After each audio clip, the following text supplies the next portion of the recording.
i7 ગુજરાતનો અવાજ। નમસ્કાર દર્શક મિત્રો, i7 ન્યૂઝ ગુજરાતીની સાથે હું છું આપની સાથે પાયલ બામભણિયા। તો જોઈએ આજના મહત્વના સમાચાર। લીમખેડાના આથીથરા ગામે આમ આદમી પાર્ટીની વિજય વિશ્વાસ સભા સંયોજક અરવિંદ કેજરીવાલના અધ્યક્ષસ્થાને સભા મળતી માહિતી મુજબ તારીખ 27/3/2026ના રોજ લીમખેડા તાલુકાના હાથીથરા ગામે આમ આદમી પાર્ટીના સંયોજક અરવિંદ કેજરીવાલ અને પંજાબના લોકપ્રિય મુખ્યમંત્રી શ્રી ભગવંત માન સહિત આપ ગુજરાત પ્રદેશ નેતૃત્વની વિશેષ ઉપસ્થિતિમાં આજે દાહોદ લીમખેડા ખાતે વિશાળ વિજય વિશ્વાસ સભા યોજાઈ હતી। દાહોદ જિલ્લાની આમ આદમી પાર્ટીના ટીમ દ્વારા સંયોજક અરવિંદ કેજરીવાલ અને પંજાબના લોકપ્રિય મુખ્યમંત્રી શ્રી ભગવંતની ફુલાર અને દાહોદના આદિવાસીઓની આગવી ઓળખ ઊભી કરી ભાવભીનું સ્વાગત કર્યું હતું।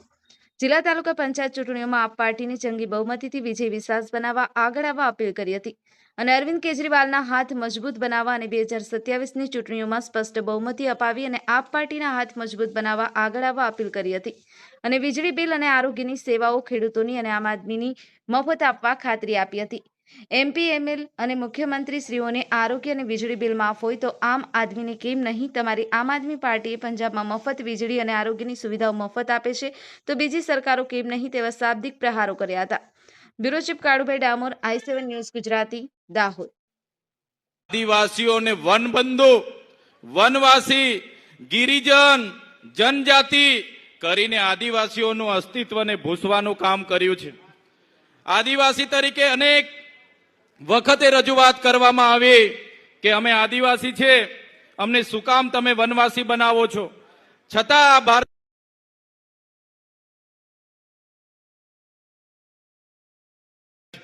ત્યારે આપણે બધાએ આપણી અસ્મિતા માટે જાગવાની જરૂર છે। સાથીઓ, તમે જોયું હશે, આપણે શરૂઆતમાં સરકાર સામે જય જોહારનો નારો બોલતા હતા, જય જોહાર। ત્યારે એમના RSS ના લોકો કહેતા હતા આપણને કે આ જોહારિયા ક્યાંથી આવી ગયા, આ જોહારવાળા ક્યાંથી આવી ગયા? અને આજે RSS હોય કે ભારતીય જનતા પાર્ટી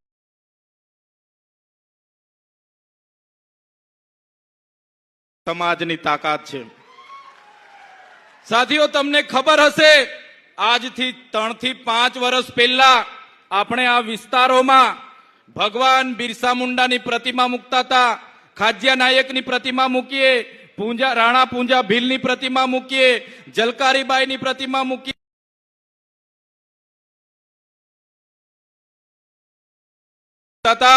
કે આ લોકો આ વિસ્તારમાં નક્સલવાદ પેદા કરશે, અહીંયા બિરસા મુંડાની પ્રતિમા તમારે નહીં મૂકવાની। આજે તમારી જાગૃતિ એટલી આવી ગઈ છે કે આ ભારતીય જનતા પાર્ટીના લોકોને આજે જનજાતીય ગૌરવ દિવસ ઉજવવાની મજબૂરીમાં ફરજ પડી ગઈ છે।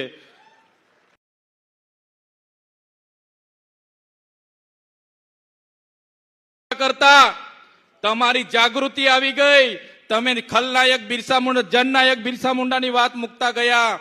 આજે દેશના વડાપ્રધાનને પણ ડેડિયાપાડામાં આવીને બિરસા મુંડાજીની પ્રતિમાને ફૂલ અર્પણ કરવું પડે, એ પ્રતિમા મૂકવા વાળા ચૈતર વસાવાના અમારી ટીમ હતી। સાથીઓ,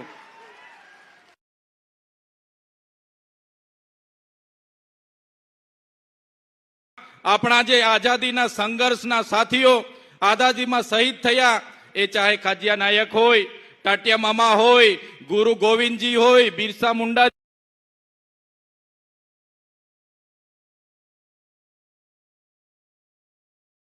નાયકોએ પણ 1857ના જંગમાં ભાગ લીધો, શહીદી વોરી, અંગ્રેજોને મજબૂર કર્યા। આ દાહોદમાં રેજિમેન્ટ બનાવવું પડ્યું, ભીલ રેજિમેન્ટ બનાવવું પડ્યું। એટલી જોરશોરથી આપણા આદિવાસી પૂર્વજો આઝાદી માટે લડ્યા। આપણે જ્યારે દેશની વિકાસની વાત આવી, આપણે જ્યારે ગુજરાતની વિકાસની વાત આવી, એ દાહોદ હોય, છોટાઉદેપુર હોય, એ નર્મદાના આદિવાસીઓ આજે ગાંધીનગરમાં જે મોટી મોટી બિલ્ડિંગો દેખાય છે ને, ગાંધીનગરનું જે સચિવાલય બન્યું છે, એ સચિવાલયમાં પણ દાહોદના આદિવાસીઓનો પરસેવો છે। આજે અમદાવાદની હાઈકોર્ટ બની છે, આજે કલેક્ટર કચેરી બની હોય, SP કચેરી બની હોય કે આજે સેશન કોર્ટ હોય કે જેટલી પણ કોર્ટો બની હશે, આજે જેટલા પણ કોરિડોર બન્યા છે, જેટલા પણ રેલવે બન્યા છે, જેટલા પણ એરપોર્ટ બન્યા છે, જેટલા પણ ડામર રોડ બન્યા છે, એ તમામ વિકાસમાં જો કોઈનું યોગદાન હોય તો એ અમારા દાહોદના આદિવાસીઓનો એમાં પરસેવો છે, પરસેવો. દરેક બિલ્ડિંગના પાયામાં અમારા આદિવાસીઓનો પરસેવો છે. અને એના બદલામાં આ સરકારોએ આપણને શું આપ્યું? આઝાદીના 78 વર્ષ થઈ ગયા. પેલા 50 વર્ષ કોંગ્રેસનું શાસન હતું. હમણાં 30 વર્ષથી ભારતીય જનતા પાર્ટીનું શાસન છે. આજે આપણે શિક્ષકો માટે આંદોલન કરવાનું કે સાહેબ અમને શિક્ષકો મૂકી આપો. આજે શાળાઓ માટે આપણે આંદોલનો કરવાના કે અમારી શાળા બનાવી આપો. આજે નોકરીઓ માટે શિક્ષિત બેરોજગારો આંદોલન કરે. આજે આપણા ખેડૂતો આંદોલન કરે. આજે જે લોકો અહીંથી ભાગ્યા ખેતી કરવા માટે સૌરાષ્ટ્રમાં ગયા છે એમને વળતર નથી મળ્યું, એ ભાગ્યા લોકો આંદોલન કરે. આજે આપણા વિસ્તારમાં આપણા અધિકારો માટે આંદોલન થાય. નર્મદાનું પાણી અહીંયા મળે એના આંદોલન થાય. નળ સે જલનું પાણી પીવાનું મળે એના આંદોલન થાય. પણ સરકાર આંદોલનને નિરાકરણ લાવવાની જગ્યાએ પોલીસનો ઉપયોગ કરીને લાઠીચાર્જ કરે છે. આપણા નેતાઓને દબાવવા માટે ખોટા કેસ કરે છે. આ મંચ પરથી એ નેતાઓને પણ કહેવા માંગુ છું, એ ભાજપના નેતાઓ કાન ખોલીને સાંભળી લે. તમને જેટલું વેઠાય એટલું જ અમારા લોકોને હેરાન કરજો, કેમ કે અમે વ્યાજ સહિત એનો હિસાબ કરવાના છે. અમે વ્યાજ સમેત એનો હિસાબ કરીશું. જ્યારે ચૈતર વસાવા આદિવાસીઓને જાગૃત કરવાનું કામ કરે, અનુસૂચિ 5 લાગુ કરવાની માંગ કરે, પૈસા 1 લાગુ કરવાની માંગ કરે, આ વિસ્તારમાં 73 એના જે ગેરકાયદેસર દસ્તાવેજો થયા એને અમે ઉજાગર કર્યું. નલ સે જલનું કૌભાંડ અમે ઉજાગર કર્યું. અહીંના મંત્રીએ મનરેગામાં કૌભાંડ કર્યું અને આપણા લોકોની રોજગારી છીનવી એને અમે ઉજાગર કર્યું. અહીંયા નકલી સિંચાઈની કચેરીઓ ચાલતી હતી એને અમે ઉજાગર કરી. અહીંયા નકલી કોલેજો જીએનએમ એમની ચાલતી હતી એને અમે ઉજાગર કરી. એટલે આ હર્ષભાઈ સંઘવી અને ભૂપેન્દ્રભાઈ પટેલને ગમ્યું નહીં. એક સામાન્ય કેસમાં મને જેલમાં નાખી દેવા,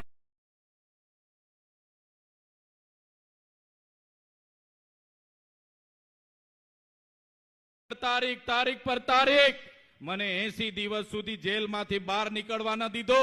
વડોદરાની જેલમાં મને વેદના આપવામાં આવી, યાતના આપવામાં આવી અને કહેવામાં આવ્યું કે તમે આદિવાસીઓ માટે કેમ લડો છો, તમે ગરીબો માટે કેમ લડો છો, તમે ભારતીય જનતા પાર્ટીમાં આવી જાઓ, નહીં તો તમારું રાજકારણ ખતમ કરી દઈશું. ત્યારે પણ આ ચૈતર વસાવાએ પોલીસ અધિકારીઓને કીધું તો તમારી જેલોથી ડરવા વાળા ચૈતર વસાવા નથી, તમારી જેલો સામે લડવા વાળા લોકો છે, તમારી ભાજપ સામે લડવા વાળા લોકો છે. સાથીઓ તમે વિચાર કરો, એ ડેડિયાપાડાની જનતાએ, એ સાગબારાની જનતાએ, ચીકદાની જનતાએ એક ધારાસભ્ય તરીકે મને 1 લાખથી પણ વધારે મત આપ્યા. 43,000ની મારી લીડ હતી. 1 પણ રૂપિયા વગર, 1 પણ દારૂની બાટલી વગર મને સ્વયંભૂ બધાએ ચૂંટી કાઢ્યો. અને આજે આ ભારતીય જનતા પાર્ટીના વડાપ્રધાન ડેડિયાપાડા આવે, મુખ્યમંત્રી ડેડિયાપાડા આવે, નાયબ મુખ્યમંત્રી ડેડિયાપાડા આવે, પ્રદેશ પ્રમુખ ડેડિયાપાડા આવે, આદિજાતિ મંત્રી ડેડિયાપાડા આવે. આજે પણ 2 મંત્રીઓ ડેડિયાપાડામાં છે અને એ મુદ્દાની વાત નથી કરતા. અને ચૈતર વસાવાએ આમ કર્યું, ચૈતર વસાવાએ તેમ કર્યું. પણ આજે ભાજપ સરકારને હું કહેવા માંગુ છું, ચૈતર વસાવા 3 વર્ષના ધારાસભ્ય છે, તમારી 30 વર્ષની સરકાર છે. ડેડિયાપાડાની જનતાને તમે હિસાબ આપો કે તમારી સરકારે ડેડિયાપાડામાં શું કર્યું છે, પછી ચૈતર વસાવા 3 વર્ષનો હિસાબ આપશે. સાથીઓ વિચાર કરો, જે વિસ્તારનો હું ચૂંટાયેલો ધારાસભ્ય છું, ગૃહમંત્રી હર્ષસંઘવીના ઇશારે बसंती चोला हो आज रंग दे हो माए रंग दे मेरा रंग दे बसंती પાણી આપી દો બાપુ. અરે પણ આ ચાલુ કરી દેશે તો બધાને ઉભા કરી દે. આવ્યા છે બધા પોતપોતાની જગ્યા લઈ લેશો, પોતપોતાની જગ્યા લઈ લો. સાથીઓ તમે વિચાર કરો, આ ભારતીય જનતા પાર્ટીને એવો તો કેવો ડર છે કે ચૈતર વસાવા આદિવાસીઓને જાગૃત કરે, આદિવાસીઓને એક કરે, આદિવાસીઓ શિક્ષણ માંગે, રોજગાર માંગે, પાણી માંગે. એટલે આ ભારતીય જનતા પાર્ટીને ગમતું નથી. અને આ ભારતીય જનતા પાર્ટીએ પોલીસનો ઉપયોગ કરીને ખોટા સોગંદનામા કોર્ટમાં રજૂ કર્યા અને કહેવામાં આવ્યું કે આ ચૈતર વસાવાને આદિવાસી વિસ્તારના 14 જિલ્લામાંથી તડીપાર કરો, એમને પ્રતિબંધ કરો. અને નામદાર હાઈકોર્ટે મારા વિસ્તારમાંથી મને પ્રતિબંધ કર્યો છે. છેલ્લા 8 મહિનાથી મેં મારા ઘર, મારું ગામ, મારો તાલુકો કે મારી ઓફિસમાં હું જઈ નથી શકતો. હું મારા વિસ્તારમાં પગ પણ મૂકું તો મારી શરત રદ થાય, મારે ફરી જેલમાં જવું પડે. અને ભાજપના લોકો કહે છે, જોયું ને અમારી તાકાત, અમે ચૈતર વસાવાને ડેડિયાપાડામાંથી બહાર કરી દીધા અને ચૈતર વસાવાને આવનારા દિવસોમાં નર્મદા સહિત આદિવાસી વિસ્તારોમાં પણ બહાર કરી દઈશું. ત્યારે ભાજપના લોકોને આ મંચ પરથી કહેવા માંગુ છું, તમે ચૈતર વસાવાના ગામમાંથી બહાર કરશો, ચૈતર વસાવાને ડેડિયાપાડાથી બહાર કરશો, ચૈતર વસાવાને નર્મદાથી બહાર કરશો, પણ આ ચૈતર વસાવા અમારા લોકોના દિલોમાં રહે છે, ત્યાંથી તમે ક્યારે બહાર નથી કરી શકવાના. ત્યારે દિલ્હીમાં જ્યારે પરિણામ આવ્યું અને જ્યારે માન્ય કેજરીવાલજીની સરકાર, ત્યાં એમની નીતિઓના કારણે હારનો સામનો કરવો પડ્યો અને ભાજપની સરકાર બની, ત્યારે આ ભાજપના નેતાઓ ગુજરાતમાં કહેતા હતા, આમ આદમી પાર્ટી પૂરી થઈ ગઈ, કેજરીવાલજી હારી ગયા, દિલ્હીમાં સરકાર ગઈ. ત્યારે નેતાનો બી કહેવા માંગુ છું,